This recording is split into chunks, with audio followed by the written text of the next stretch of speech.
de, nesse momento, poder trazer essa mensagem. Gostaria que pudesse trazer essa mensagem sentado numa dessas cadeiras, porque eu não sou perfeito, eu tenho muitos defeitos como pai, como ser humano. Eu também tenho tanto a aprender. Quando estávamos refletindo, fazendo planejamento das mensagens do primeiro trimestre, se não me falha a memória, aliás, trimestre não, primeiro semestre eu acho. Quando chegou esse dia de quem ia trazer a mensagem que falaria para os filhos, né? Assim, quem poderia trazer? Nada. Agora, eu refleti no seguinte: qual pai é perfeito? Não é? Qual filho é perfeito? Perfeito só Deus, perfeito só a sua palavra. E é nela que vamos estar refletindo hoje, não nos conselhos do Danilo, não naquilo que ele pensa, mas naquilo que as Escrituras nos mostram. Por isso eu gostaria de convidar mais uma vez a fazermos uma oração para pedir a Deus que esteja abençoando o nosso coração e nossa mente, e que nos ajude a ser pais como Ele espera, sermos filhos como também Ele espera, e não nós mesmos. Vamos orar.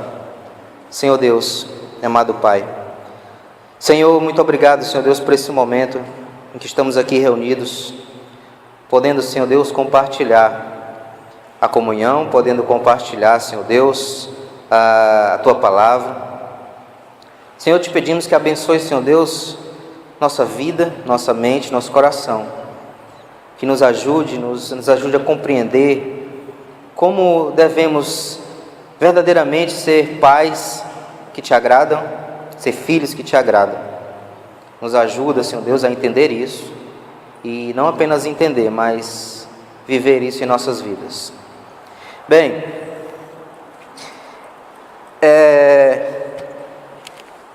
existe pai perfeito? Qual pai é perfeito? Qual filho é perfeito?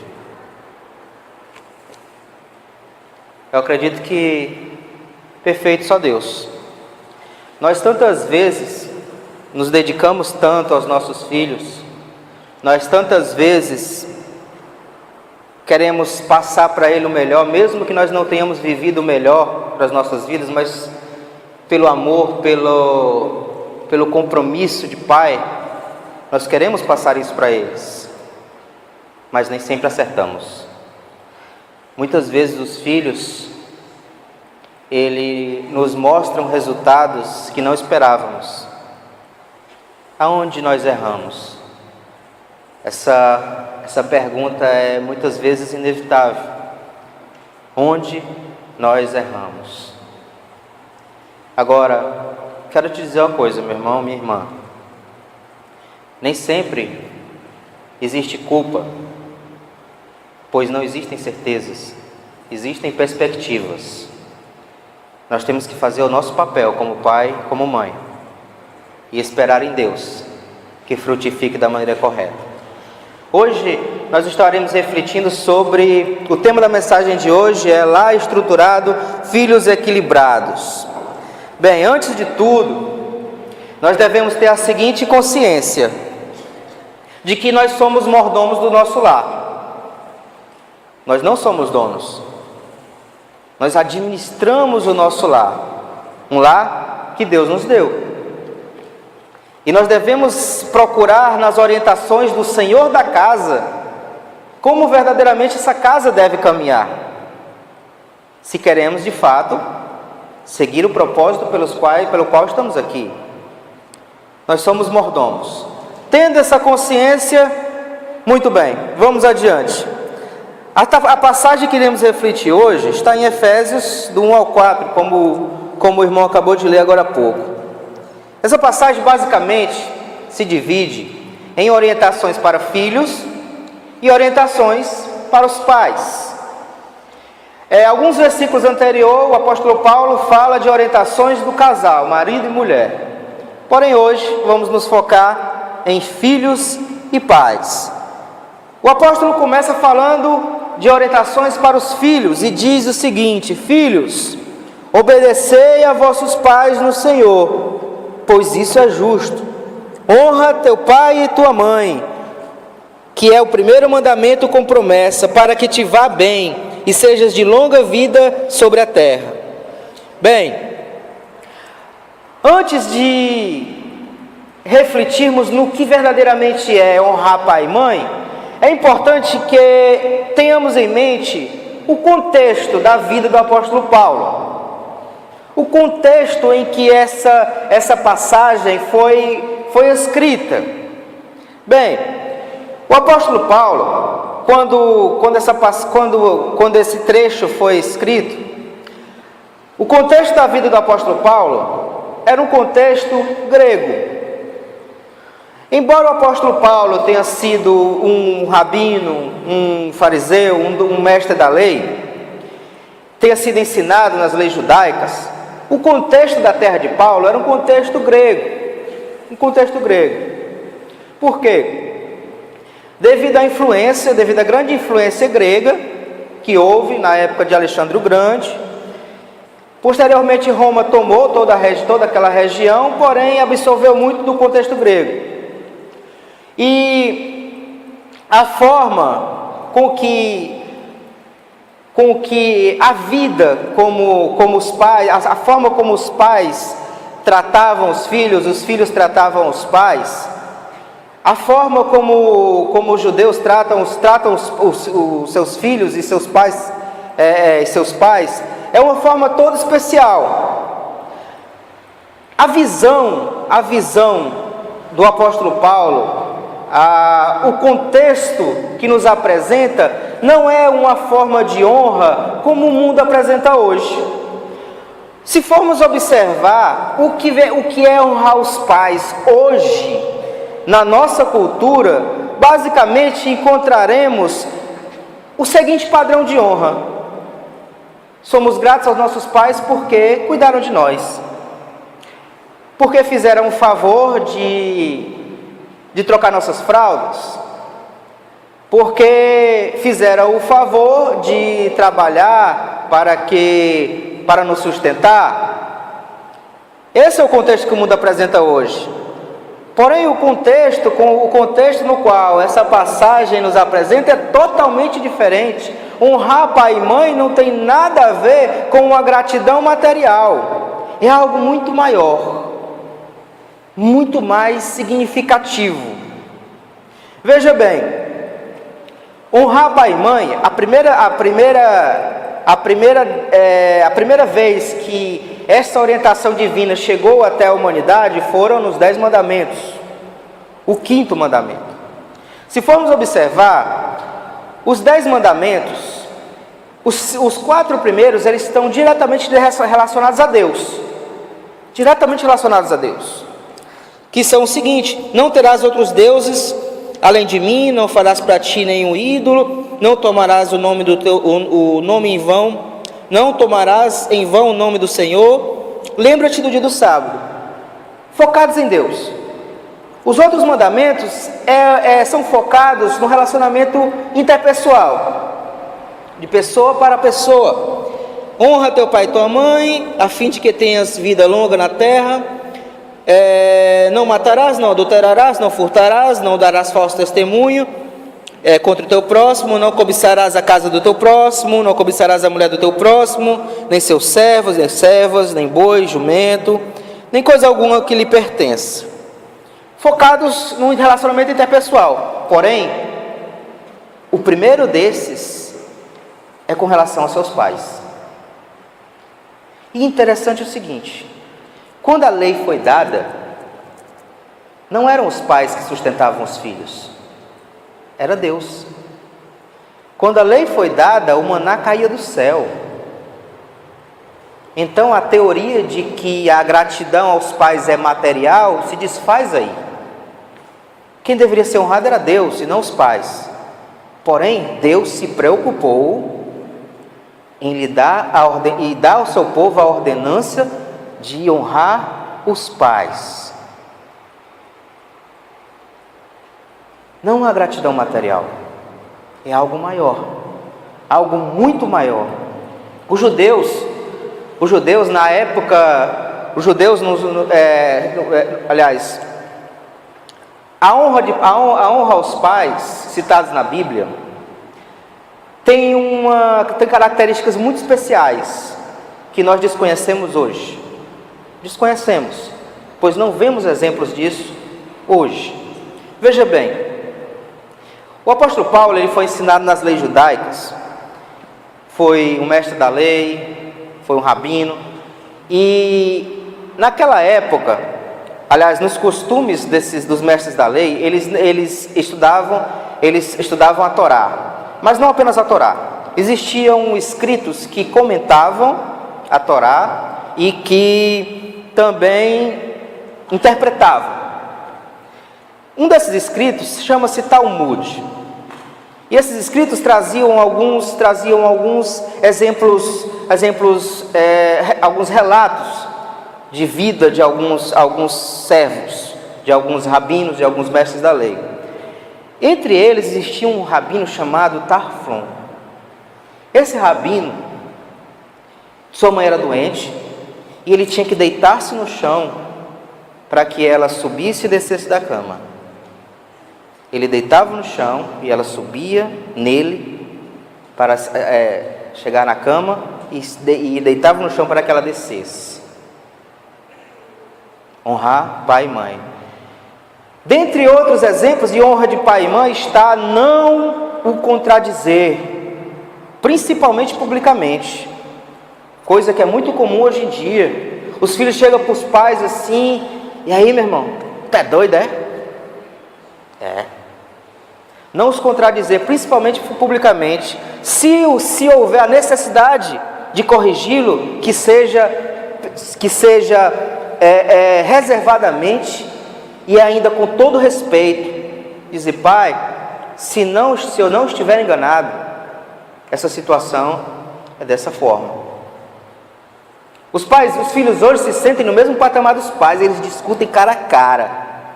A sociedade que vivemos deu aos filhos vez e voz. Deu aos filhos poder de voto dentro do lar.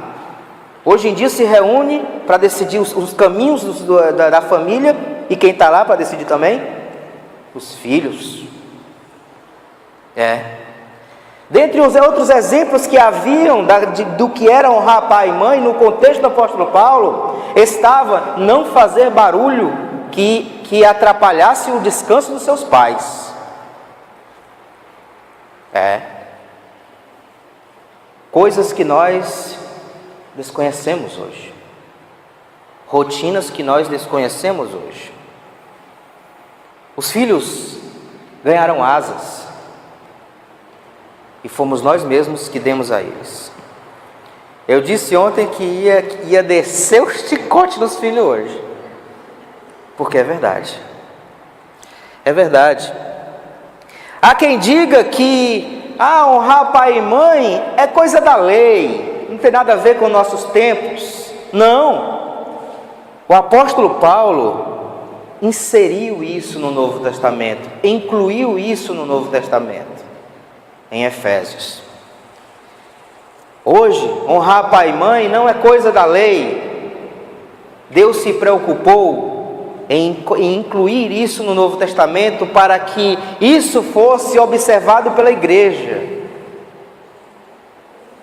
Porque isso é muito maior do que uma mera gratidão material. Muito maior do que uma mera gratidão material. Nós devemos perder essa visão de gratidão material. O filho jamais poderá pagar todo o esforço que os seus pais fazem, porque os filhos têm uma dificuldade de enxergar algumas coisas. Dificuldade. Eles não têm noção do que é a preocupação de um pai com o seu futuro. Eles não têm noção do que é a pessoa sacrificar-se por ele. Não. é muito mais do que uma gratidão material. Deus nos deu a vida através dos nossos pais. A maior bênção, aliás, a nossa maior dádiva, nós recebemos de Deus através dos nossos pais. E devemos ser gratos por isso. Gratos por isso. O mundo, o inimigo, ele tenta destruir o nosso maior, talvez a maior bênção que Deus, uma das maiores bênçãos que Deus nos concedeu, que é a família. Seguindo o seguinte princípio: separar é destruir. Tony Stark disse isso em Vingadores, mas tem um sentido maior. Separar é destruir. É verdade. O inimigo tem plantado coisas nas nossas casas, debaixo dos nossos narizes, que muitas vezes nem percebemos, mas que vão minando os alicerces da família. São coisas simples, coisas muito simples, detalhes mínimos, mas que vão destruindo. Os pais vão perdendo o controle dos seus filhos, vão perdendo o respeito dos seus filhos. Os filhos vão abandonando a reverência pelos pais, devido a atitudes simples, que a sociedade vai plantando, e que quando chega a um certo ponto, já está uma árvore desse tamanho, que nós nem conseguimos mais andar dentro de casa. E isso está acontecendo nas nossas casas. E devemos estar atentos a isso. Devemos estar atentos para que ele não destrua, não colabore com a ruína da nossa maior dádiva que Deus nos deu em terra. Nós vivemos, meus irmãos, numa sociedade ocidental extremamente egoísta, individualista, uma sociedade em que cada um pensa em si. Quando nós vemos alguém pensando no outro, nós nos surpreendemos. Quando nós vemos alguém se sacrificando para ajudar outro, nós ficamos surpresos. Isso é normal? Não é. Mas nós vivemos numa sociedade extremamente egoísta e individualista. Nós não vemos, aliás, raríssimo, eu não vou generalizar, porque sempre existem exceções. Eu acredito que nunca é seguro generalizar. Mas nós não vemos filhos pensando nos pais. Nós vemos os pais pensando nos filhos. E pensam muito, pensam tanto, que eles se desdobram, eles se sacrificam, se matam, para que seus filhos não façam nada além de estudar. Nada. A sociedade, o século XXI, colocou na nossa mente que o estudo vai trazer para os seus filhos todos os resultados da vida. E não vai. O que dá compromisso para uma criança é a responsabilidade. O estudo vem se puder. Se você puder pagar um estudo legal, ótimo, mas ele vem se puder. Responsabilidade você pode. Caráter você pode, porque você já tem isso para transferir para o seu filho. Deus já te deu isso para transferir para o seu filho. Os pais têm pensado tanto nos filhos, tanto, que têm morrido, têm se sacrificado, têm se matado para que os filhos vivam. Mas raramente nós vemos filhos retribuírem isso para seus pais. Raramente. A Bíblia não deu mandamento: pais, honrem seus filhos. Não. Ela deu o mandamento: filhos, honrem seus pais. É assim que funciona. Se for diferente disso, não é a palavra de Deus. Filhos, honrem seus pais. Os filhos têm vivido de uma forma que acham que os seus pais são obrigatoriamente os mantenedores de suas insaciáveis vontades, de seus insaciáveis desejos. Insaciáveis. Se você der um biscoito para um gato, ele vai querer um copo de leite. Os filhos têm que ter aquilo que precisam. e não o que querem. Tem que ter o que precisam e não o que querem. E quem define o que eles precisam são os pais, não é o filho. Se você for perguntar ao filho o que é que ele está precisando, ele vai dizer que está precisando de um PlayStation e 4 ainda mais. É isso que ele está precisando. Eu já ouvi cada necessidade da minha filha, se eu for perguntar a ela, cada necessidade que... Eu já até citei uma vez aqui que eu fui atender a uma necessidade dela, que era de manhã muito cedinho, ela estudava de manhã, e ela acordando com aquela preguiça toda, e eu perguntei a ela, você quer ir para a escola? Aí ela falou o seguinte, querer eu não quero não, mas tem que ir, né? Aí eu fui atender a necessidade dela. Não, vá não. Eles têm que ter o que precisam e não o que querem. E quem sabe o que os filhos precisam são os pais e não os filhos. Eles têm que ter o que precisam e não o que querem. Bem, os filhos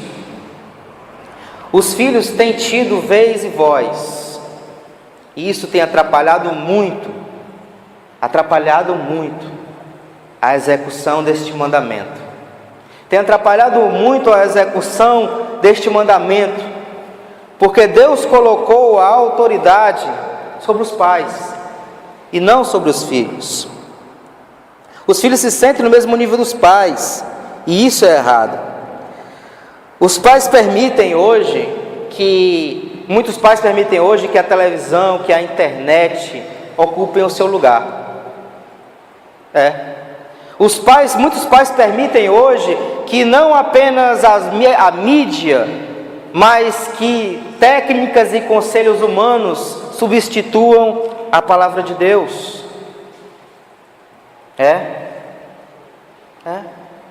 E nós muitas vezes achamos isso supernatural. Muitas vezes nós procuramos muito mais técnicas que a sociedade coloca como funcional na criação dos filhos. Quer um exemplo disso?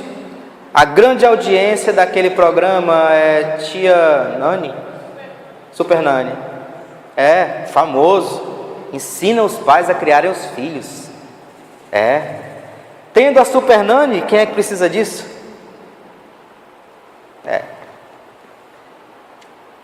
Isso chega na nossa casa e nós muitas vezes nem percebemos. Achamos normal. Achamos isso a coisa mais natural do mundo. Porém não é. Sabe um ponto, irmãos, que eu acredito, uma palavra muito forte que eu vou dizer agora. Talvez a mais forte de toda essa mensagem, mas que infelizmente é verdade.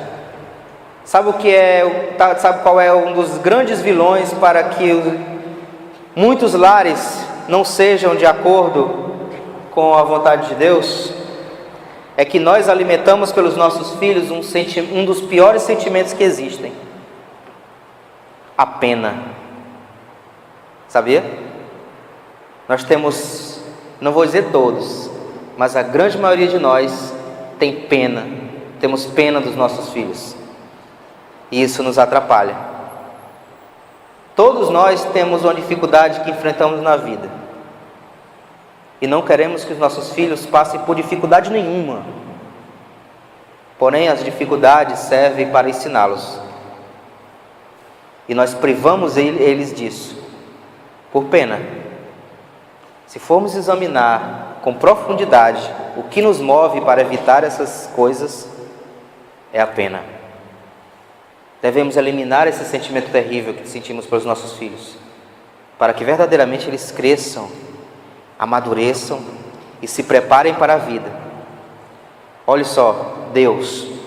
Existe pai mais perfeito que Deus? Existe? Não. Muito bem. Porém, Deus permite que coisas aconteçam em nossas vidas. Para quê? Para nos disciplinar. Disciplinar para quê? Para aproveitamento. Porque Ele nos ama. Puxa vida, que contraditório. Um pai amando o filho, deixando ele sofrer. Deus faz isso. Quem somos nós para pensar diferente? Quem somos nós? Eu não sou dono das minhas filhas. Não sou. Eu sou um cuidador. O dono delas é Deus. Deus me deu o privilégio de que elas viessem ao mundo através de mim e da mãe dela. Mas eu não sou o dono. Deus é quem é. Grande parte da mensagem foi para os filhos. Eu acho que foi muita chicotada, né? Acho que vou dar um tempinho agora. Pais, vós pais, não provoqueis vossos filhos a ira, mas criai-os na disciplina e na demonstração do Senhor. Irmãos, não confundamos amor com prevaricação. Muita gente aplica para suas vidas essa falsa ideia de que quem ama deixa fazer o que quiser. E não é assim. Não é assim. Muito pelo contrário. Deus nos ama. E Ele deixa a gente fazer o que quiser. Deixa a gente pecar. Deixa a gente fazer o que quiser. Não. Olha só. Lá em Hebreus, capítulo 12, iniciando no versículo 6, fala o seguinte: porque o Senhor corrige a quem ama e açoita a todo filho a quem recebe. É para a disciplina que perseverais. Deus vos trata como filhos. Pois que filho há que o pai não corrige?